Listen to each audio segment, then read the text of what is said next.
How do you handle a hormonal parrot?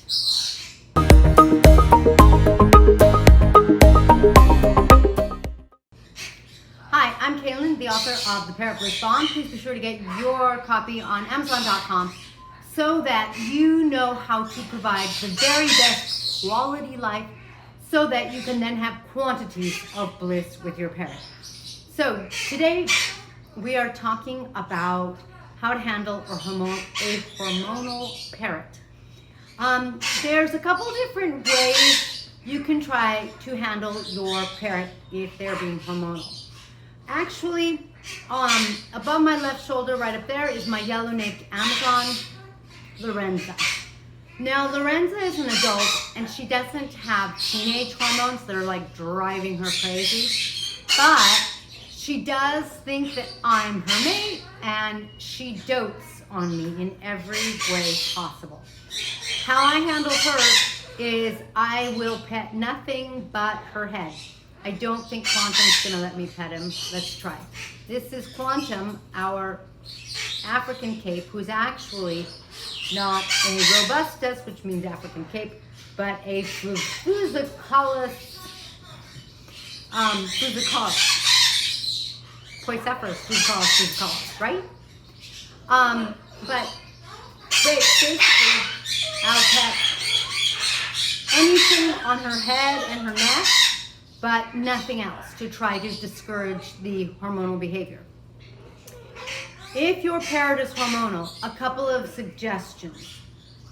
Number one, you might want to let your parrot lay eggs and then swap them out for wood, or just let them have their eggs. If you just have female parrots,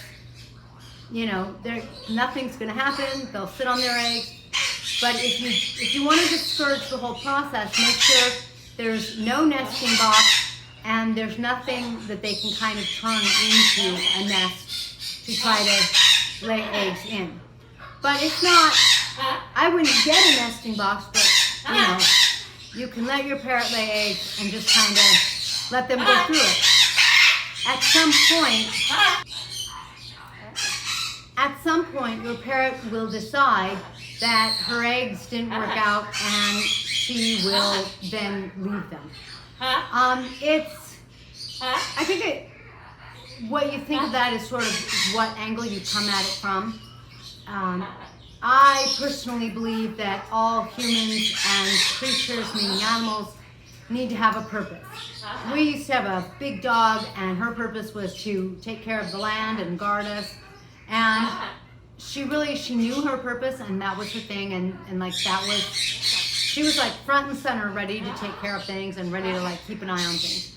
I think the same is true with parrots. They certainly can have a purpose in life. I'm trying to let her be in the video. And their purpose can be to breed, if that's what you're doing. Their purpose can be to be your companion. But they do, I think animals do better with a purpose. And actually, it's something I've been thinking about, and something that I've decided, I kind of want to bring about, give my parrots each a purpose. And some of my parrots, their purpose is to be a companion to their same species parrot. For example, my mac girls, my two macaws, the second one we got for the first one because I strongly believe in having two of each species. And so her job is to be loving and to be a companion, and she's really loving. So I think it's working out really well. They're really happy together. So if your parrot, therefore, is kind of being hormonal, kind of decide which route you want to try to go. And maybe you want to allow eggs, maybe you don't want to allow eggs. You can remove the eggs, but they will probably just get replaced. So, in that case, try to make super sure that you're only petting the head. Also, when they're sort of acting hormonal, try to have a pattern interrupter. In other words, maybe that's the time to pull out a walnut for your African gray. Maybe that's the time to toss a ball if you have a little ball that they like to play with. Whatever it is, maybe that's the time to take them to their play stand. That's the time to try to change whatever they're focusing on and try to find something that they like to focus on so that you divert their attention. And even though they won't understand English, try talking to your parrot and visualize what you want your parrot to do, because if they are connected with you, they will get a really good vibe and a good sense of what you're trying to communicate. Communication is not impossible for them. And my yellow nape, who's guarding me, I think she thinks she's my guard bird. She, for example, just is tuned into me, and she knows when I'm getting ready to leave the house. Like I'm starting to think about the fact that, you know, I'm going to do this, this, and this, and then I'm going to go to run an errand, that kind of thing.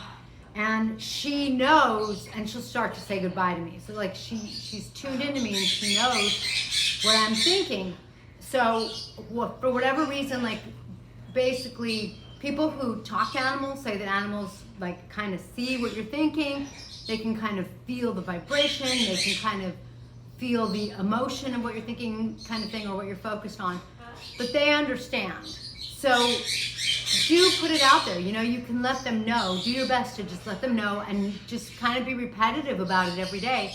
You know, let them know that you adore them, you love them, but you don't need them to reproduce. You know, it's like they kind of feel like that's what they're supposed to do, but you can let them know, you know, we can just be a flock.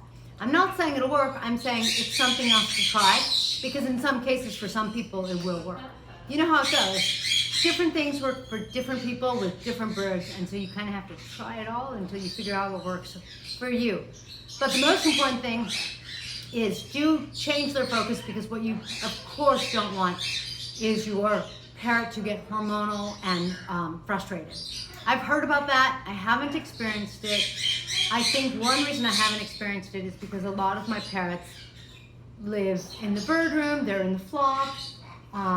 Like they can come in here if they want, but they like to hang out with each other.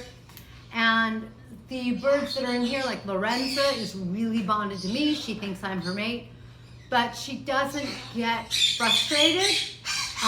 She dotes on me in every way conceivable, but she doesn't get frustrated. Like I don't have any problems with her. I don't have her biting me. I don't have her being frustrated. I haven't experienced anything, knock on wood, because that's fantastic. So, you know, I can't speak exactly to what it's like to go through that, other than my experiences with Lorenza, but I do know that you don't want to have that happen. So, also, if you have more than one parrot of the species, you know, let your parrot know this, you know, if you want to be romantic, that's what this parrot is for. Now, it has nothing to do with heterosexuality or homosexuality. Parrots will bond by feeding each other, by mating. It's not like that they love each other and they want to create a family together. It's not like that.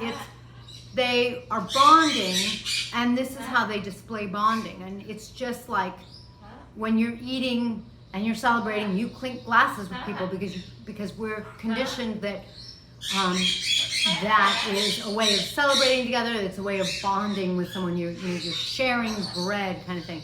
So it doesn't mean anything. Don't read into it, because they're parrots and everything's different with parrots. But recognize that that's how they bond. And in a way, that's really what you want. You want them to bond with their same species in those ways and not with you. So make sure you try different things and do what you need to do so that you don't have any injuries to yourself or any frustration for your parrot. Thank you for watching as I got abandoned.